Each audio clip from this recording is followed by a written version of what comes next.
Welcome to SROA Soundboard, SROA's podcast for radiation oncology administrators. I'm Tammy McCausland. Joining me in conversation today is Patty Beach, an award-winning leadership consultant and author of The Art of Alignment. Welcome, Patty. Hi, Tammy. Great to be here.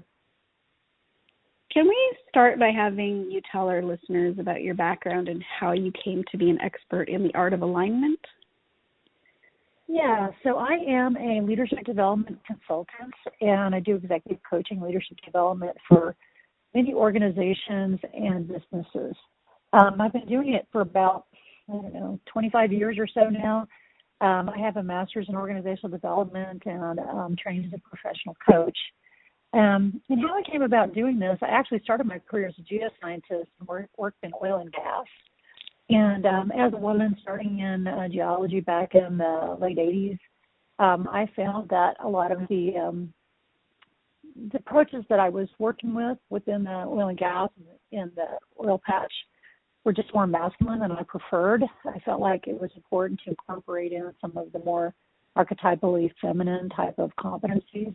And so I got really interested in understanding how masculine and feminine energy flows, not just through individuals, or men and women, but through companies and corporations. And so I did master's level research on understanding masculine and feminine energy as an organizational intervention. And eventually, what I came to discover is that when leaders have a balance of masculine and feminine strengths, they tend to be more successful. So on the masculine side, they might have facts, logic, data, information, strategy, have to affirm policies and those sort of things. And on the feminine side, it's about nurturing, accepting, supporting people and living into the humanity of life as they're working, so that people feel like they come up with solutions that not only make sense logically, but they also feel good as a group. And so I codified all of that information into my book, The Art of Alignment, which is really about inclusive leadership. How do we move out of more of the patriarchal model of leadership, which is top-down, selling and telling, somebody at the top knows all the answers, into more of an inclusive model where we still would have the masculine aspect of being at the top and bringing ideas down, but we would also be working with the group that we all embrace in the end. Yeah, that was one of my questions about what does it mean to you to be inclusive? Inclusive is about, bringing as many people that are stakeholders in that decision into the process of making the decision. So that could be creating a policy, it could be doing a work process, it could be how to deal with a patient, for example. Ideally, the people who are doing the work are involved in deciding how the work is done. Now, I work with organizations that have, the traditional organizational structure, where sometimes decisions are made at a senior more level because you need to scale across an organization.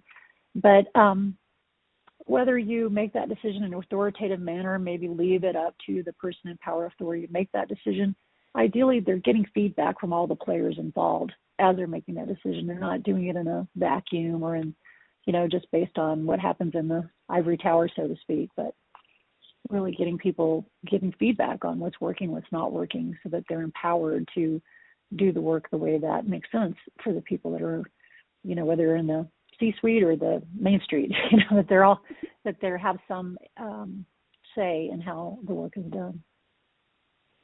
Tied to this idea of inclusivity, in your book you write, most leaders have good ideas. The problem is they don't know how to work inclusively and get people aligned behind them. So reflecting on the answer you just gave and the question I just asked, why is it that leaders have good ideas, but they can't get the inclusive component so that everybody will work together? Yeah, I think that what I see are sort of two typical extremes.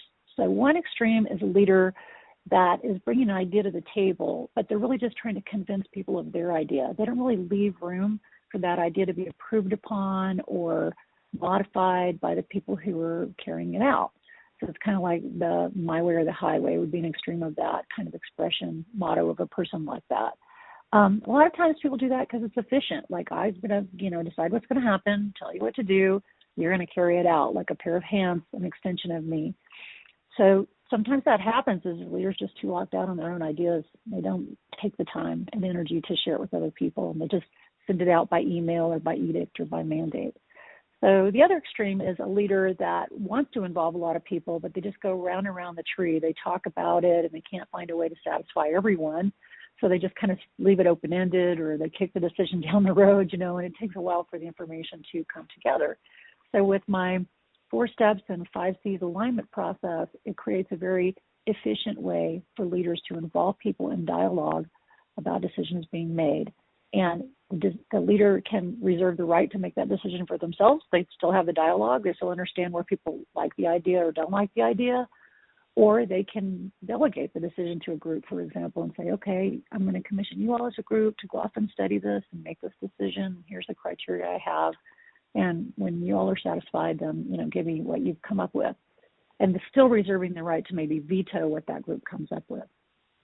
So basically the 4 steps and the 5 C's are just a really nice process that once the leader understands it and the team understands it, that you can very efficiently bring ideas to the table. Anybody really can get feedback from multiple people and get to a decision. So I'd like to say, it effectively gets, 2 people to 200 people to come together and make an agreement, and that agreement sticks because they were involved in making the agreement.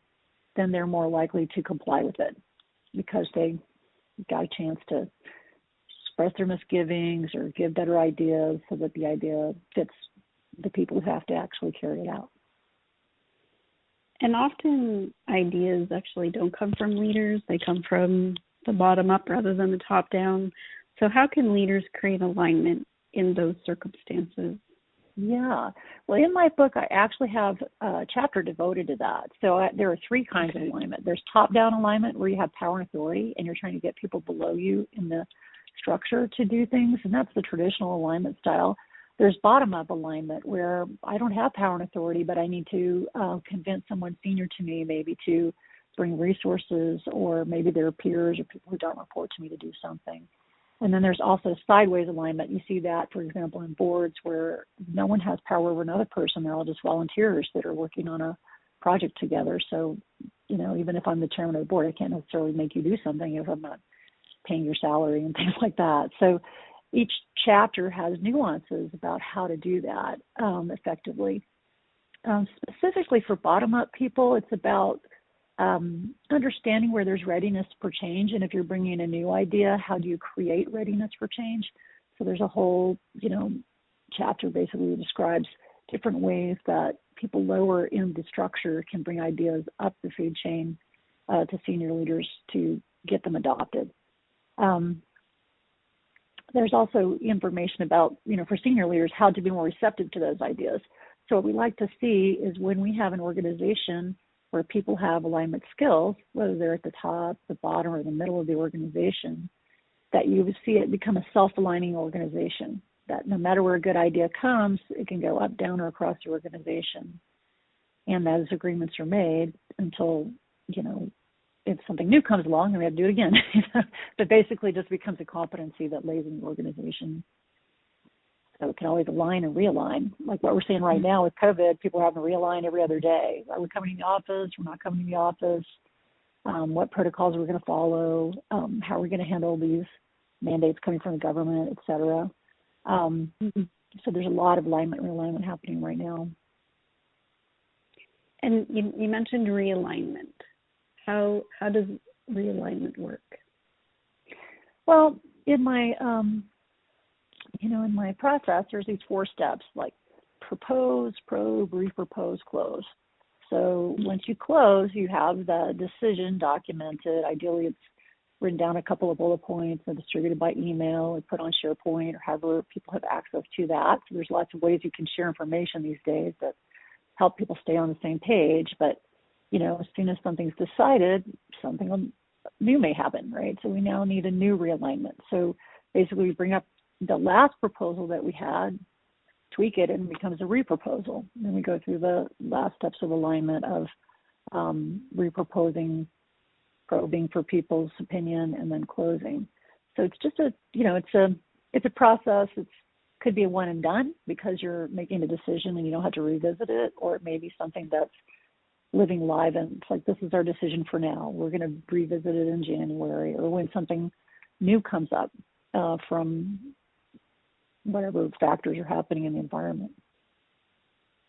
And I think that the thing I like about alignment process is the 4 steps and the 5 C's is very easy to remember, and it gives you a roadmap. So we know, okay, we're at the propose step. Then we're at the probe step where people are giving feedback. And then that feedback, usually you take it offline and take all that information that you got and come up with a reproposal and then a close. But what you see is when people don't follow 4 steps like that is that you get a lot of like, we talk about it and we still haven't decided anything and we need to bring this person in and we're still debating this, and decisions stay open-ended, and this creates a lot of drag in the organization because people get bottlenecked basically by decisions that sit on people's desks and haven't been finalized. You mentioned the 5 C's in your alignment process. Could you talk about those briefly? Yes, the 5 C's are a way of collecting feedback from the people that are involved in decision making. So I want to just kind of outline how the 4 steps, 5 C's go together. So the first step of alignment is propose. Second step, probe. Third step, repropose. Fourth step, close. So the way that works is wherever the idea comes from, the person makes a proposal and they convene the people that need to be included in the decision. Then they go to the probe step. This is where the 5 C's come in. So the 5 C's is the order that we talk about that proposal. So the first C is clarifications. When a proposal comes out, it helps that everybody confirms that they understood what was intended in that proposal. So what we see in a lot of organizations, especially technical organizations like yours, a lot of acronyms are used. And when you have people that don't come from that particular discipline, they may not know what that acronym means, for example. So in the clarification step, we get really clear, this is what was intended in this proposal. Then we go into compliments, what we like about the proposal. So if every proposal is met with compliments, then you find people are more likely to bring something to the table. So we look for what's good in that proposal that we all agree with. Then we go into concerns. Now, what we see a lot of times is people talk about critical feedback or constructive feedback. Rather than talk about critical feedback or constructive feedback, we address concerns, which is a way to bring constructive feedback. But when I bring it as a concern that I have about what you're proposing, then it just feels more friendly, like I'm trying to help you address a risk factor or look at different things that need to be addressed that may not have been mentioned in this original proposal. So then we go into changes. So now that I've heard compliments and that people like about it, well, we know that doesn't need to be changed. Now I've heard concerns. Okay, I need some ideas, changes that would address those concerns, so we can suggest changes. And then we go into the last C, which is commitment. So how committed are we to this proposal? So if we can see that people, the level of agreement they have. So normally we all just say, okay, yeah, we all agree. Meanwhile, if you ask people, say, well, how much do you agree? Do you agree on a level 1 or level 5? We can see, okay, we've got 5 at level 5 and 4 at level 3 and 1 at level 2. We need to keep talking about it, right? So you can see the level of agreement we've reached when we get to commitment. And when we reach the desired level of agreement, then we are ready to repropose. So everybody understands, okay, we took all of those ideas from the 5 C's. Now we've integrated them into a better proposal because we've gotten more information. And now we're in a position to reach the level of agreement, that commitment level we wanted, and close. So that's how the 5 C's fit into that whole process. Thank you for explaining that. It sounds like a very productive and inclusive process. Just wanted to ask about the title of your book. Why is alignment an art? Well, I think that even though I have this 4 steps and 5 C's formula, that everybody does it a little differently. So the 4 steps and the 5 C's is a pretty formalized way of doing it, which is helpful when you have a large group of people Like anytime you're trying to make a group decision, you want something like Robert's Rules of Order or some sort of process, voting process for people to make decisions. My process is designed to have healthy deliberation about it. So the decision is made. Everybody's wrestled with it enough that they know what they're agreeing to. Now, that part is kind of more of a science. The art form is the principles of alignment. These are the kind of environment that we need to have in order to have everyone feel safe bringing their voice to the table. So the 4 steps and the 5 C's go a long way for that, but there's also these 3 principles that create this psychological safety that we need, especially if we have a diverse group. So we may have people from different functions, like we may have a bunch of engineers and 1 HR person, or we may have minorities in the room where there's only 1 woman and a lot of men, like I had in the energy business. Or 1 young person, a lot of older people, all those things. So that person that's in the minority, always has a bit of a challenge to really bring their voice to the room, especially if it's a dissenting opinion. And so following the principles of alignment, the 3 principles, creates the environment that allows us all to be have healthy deliberation about topics that matter. I always say, say what you mean, just don't say it mean, for example. Allowing people to bring their full opinion to the table. I like what you said, say what you mean, just don't say it mean, because I think the part of the challenge in collaboration is the way people communicate. How do you see the art of alignment working in healthcare specifically? Well, I'm actually using it in several healthcare environments right now. As an example, one organization that I work with, they have the CMO of the hospital, and what they wanted to do was to have that CMO. Traditionally, it had just brought ideas to the table, and you did what the CMO said. The CMO wrote their orders, and people follow them. But what they decided to do was to create an alignment council. So they brought in mid-level managers from across the organization, and they let the CMO would bring ideas to them, and it would bounce that off this mid-level group, and they would give them feedback on how they might do different protocols for COVID, for example.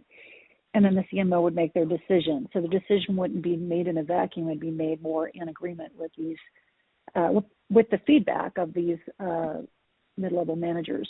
The other thing that group did was the mid-level managers would bring ideas up the chain of command to the CMO and say, here are some things that we think need to be addressed for us to have a better environment at work. So it was a co-creative process between the CMO and this group of leaders down below them. And they called it the Alignment Council. And that also just gave more distributed leadership. They might have people from the Alignment Council come up with ideas in subsets and subgroups, look at across the Alignment Council, and then drive it down if that was within their area of authority. Interesting. Is that a good example? I'm not sure if that would suit in your audience. Yeah, I do think it's a good example. I think the reason why I asked was because I know that you've worked a lot with businesses, and businesses, sometimes use strategies like lean and agile, and they may, even though they may have some structure, especially if they're a more established organization, they may be more open to taking, ideas like yours and trying to effect change. But in healthcare, sometimes the structure is so rigid in a way, and and there's also other concerns about tight budgets and doing more with less and stuff. And so that's why I wanted to ask you how it might work. It's also, I think that healthcare is a highly regulated environment, where there's so many strict protocols that you have to follow, you have no choice. And I think that even though in that environment where it's regulated and you're trying to get people to comply with things that they don't have a lot of decision-making authority around, I still think alignment is helpful. So you're socializing things that people need to do, and you can hear about their doubts or misgivings about the reality of doing it within the regulated guidelines. And so those areas where it may be hard to comply, you're dealing with proactively instead of reactively. Like we created this mandate, they had to do these things, and then we didn't have everything we need to implement the mandate. And we find that out later, and we're not following all of these things. So it just helps you to get on the front end of that situation. And your art of alignment may actually be really relevant and useful to people in this pandemic environment that has changed even the way healthcare people operate and deliver services, because there's more telehealth. There's, remote work is here to stay even in radiation oncology for certain people, but not for others. And so I think, a lot of the ideas that you've talked about are really relevant. In your book, you also talk about memorable success formulas. Can you explain what those are, and could you provide an example for SROA? Yeah. So when I wrote this alignment book, I wanted to make it like very simple and memorable, because a lot of times people may use protocols and they have to look them up and they can't remember. And so then when you're trying to do it live or improv in the moment, you either don't have everything you need because you don't do it every day, for example. So everything in my book has this memorable success formula, like, for example, 4 steps and 5 C's. It's easy to remember 4 and 5, and that kind of thing. And the fact that there's C's make it easy to remember what the C's are. There is a particular order, like clarifications, compliments, concerns, changes, commitment, etc. So it follows a particular logical order, but just knowing that there's 5 C's gets you thinking, okay, well, which C is first, and you can remember it. But an example of another success formula is one of the principles of alignment. It's called the SHUVA principle. And SHUVA is one of the conditions that when you have SHUVA on a team or a leader provides SHUVA, then you see alignment happen quite naturally. So what SHUVA is an acronym, and you can also think of it as a formula. S stands for being seen, H stands for being heard, U stands for understood, V for valued, and A for appreciated. Seen, heard, understood, valued, and appreciated. These are 5 universal needs that everyone has, and there are also 5 verbs that a leader can do. So sometimes we talk about empathetic leadership. That's kind of theoretical. You have to kind of think, well, what does empathy mean? Whereas, I know if I'm seeing you. I know if I'm hearing you.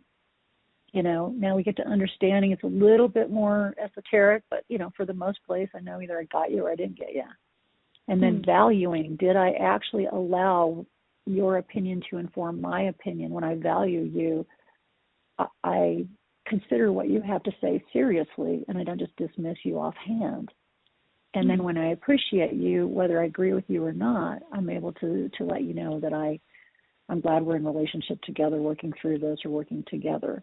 So SHUVA is an example of a memorable success formula. I have teams that they talk about, I get lots of SHUVA from my boss, or we have a SHUVA shower, which means that we spend a little few minutes talking about the awesome things everybody does here, so people feel seen for their hard work. Like right now, so many healthcare workers are just working so hard and they're exhausted, but are they getting SHUVA for it, right? As an example. Right.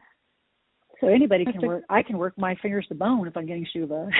But if I'm not getting SHUVA, see you later. I'm not interested in being around here working really hard unless I'm being seen, heard, understood, valued, and appreciated. So this is an example of a memorable success formula that's gotten really sticky. Teams and groups and organizations as a whole are saying, we're going to be a whole SHUVA culture. It's how they want to operate. And you can imagine that. How do you reach alignment if you don't see somebody or hear them or understand? It's clearly you got to have that in order to reach alignment. So is SHUVA something that you developed, or was it something that you've applied? Something I developed, I developed as a success formula. Yeah, I'm going to take that and keep it, use it with my daughter. So, just 2 more questions. What would you like healthcare leaders to take away from our conversation today and from your book? Well, I think that what I'd like them to take away is that inclusive leadership is very important. People want to be empowered. They want to have a say in how things go. Meanwhile, you don't have to give up your power and authority to implement inclusive leadership. Just by offering Shuba, by listening, by gathering feedback, whether you end up making a decision based on, that it's in accordance with what might be popular or not, that is truly the kind of leadership that we need right now.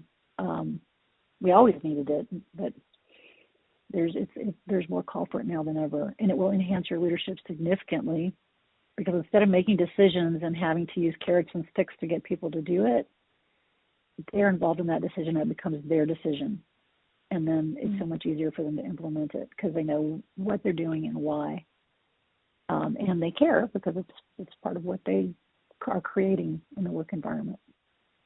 It's a simple but powerful takeaway. Last question. Can you point our listeners to any helpful resources? I know you co-own a company, and I know you have a website, so would you like to share those? Yeah, so my website is leadershipsmarts.com. Mm-hmm. Think of it as like multiple forms of leadership intelligence, leadershipsmarts.com. And we have free webinars. People would be welcome to that. And I do encourage them to pick up the book. You can buy it from Amazon. And there's also like an executive summary available you can download from our website. So we have a lot of resources there for people. Awesome. Well, thank you for a very insightful and enjoyable conversation, Patty. It's honestly been a pleasure. Thank you for listening to SROA Soundboard. We hope you will join us again. For more information, visit www.sroa.org.